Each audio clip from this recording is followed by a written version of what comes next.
Hey everyone, we have more IELTS Part 2 questions today. I'll be showing you an example template that you can use to help you answer any question at all from Part 2 of the speaking test. First, we're going to look at a quick recap of the last video. When answering these questions, you want to use as much detail and vocabulary as you can. Include different tenses like past, future, and present, as well as comparisons and opinions, and these will all help you get a higher mark.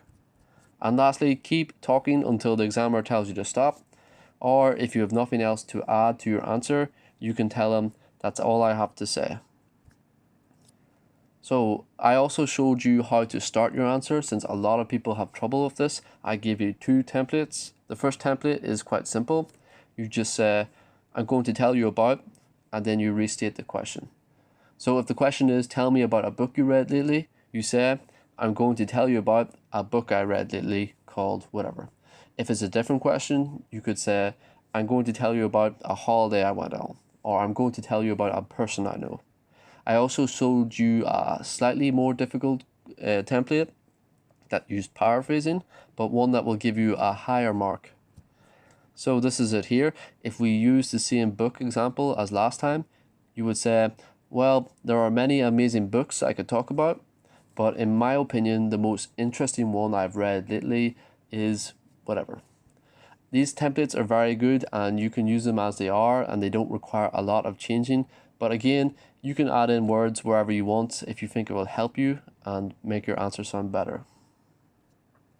So when giving your answer, choose a method that you think is the best or you're most comfortable with. I will give you a template that you can use, and you don't have to use it if you don't like it, if you find it a little confusing. However, I think it's very good because it requires very little adjustment and it also helps you to easily hit many of those markers that give you a higher grade. So here is my template. When you get the question in the test, you will be given a blank piece of paper and a pen and 1 minute to write down anything to prepare your answer. So on your paper, I want you to write down this. First is introduction, then past, description, opinion, and future. So these 5 sections are what we're going to use to answer any question at all from part 2 of the speaking test. For the rest of your minute, you can then write down any important phrases or words that you think will help, or any stories you want to talk about. And lastly then, you also want to try and include some linking words if you can to connect these different sections. Again, it's not necessary, but it can help you get a higher mark. So how do we start it off with the introduction? Luckily enough, we already did this. It's actually just the template that I showed in the last video and at the very start of this video that I'm going to tell you about, or the paraphrasing one. You just state that, and that is your introduction. If you want to, you can give some reasons why you're going to talk about the question, but you don't have to. Next, we have past. You're going to talk about what you did in the past as it relates to the question. So if we go back to the example I used before, tell me about a book you read lately. You can talk about the type of book or the names of books you read in the past, why you enjoyed them, or if you didn't read any books, you can talk about why you didn't read any, and you just give more opinions and some reasons. Next, we have description. So this is in the present tense. You're going to talk in relation to the question in the present tense. So we use the same question about which book you've read lately. You can talk about a particular book that you've read, give its name, talk about its story in detail. So give lots of vocabulary, as much as you can. Talk about the type of book it was. Is it an action or horror, and why you liked it. Next, we have opinion. So this is quite simple. You just say, in my opinion, I believe, I must admit, those different words. And again, using the same book example question, you can talk about why you prefer this book you mentioned in part 3 to another book. So you're giving your opinion.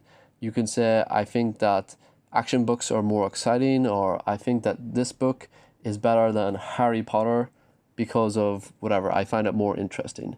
This is also a very good time to introduce comparatives and superlatives. These are just comparison words. So you say it is more interesting, it is the best. It's very simple. You can even introduce other people's opinions. So you could say, most people believe that Harry Potter books are amazing, however, I find them uninteresting. So whatever the topic is, introduce your opinion and other people's opinion and compare them. And then the very last part is future. You're going to talk about the future in relation to the question. This is your hopes, plans, goals, or assumptions. So you say, I hope I will still have time to read about books in the future. I hope that it will turn into a film or the new book will come out. You can talk about your assumptions. So I think in the future this book will be really popular because, just give reasons why. So why I think this template is so useful is because it uses past, present, and future tenses. It gives your and other people's opinions. And you can easily add in those comparatives and superlatives. So these are all points I mentioned in the previous video that will help you get extra marks, and using this template, it's very easy to include them. And the last thing here is it's a repeatable structure. So you can use this template for basically any question that will come up in part 2. So that is my video for today, everyone. Email me with any comments or suggestions you have, and thank you very much for watching.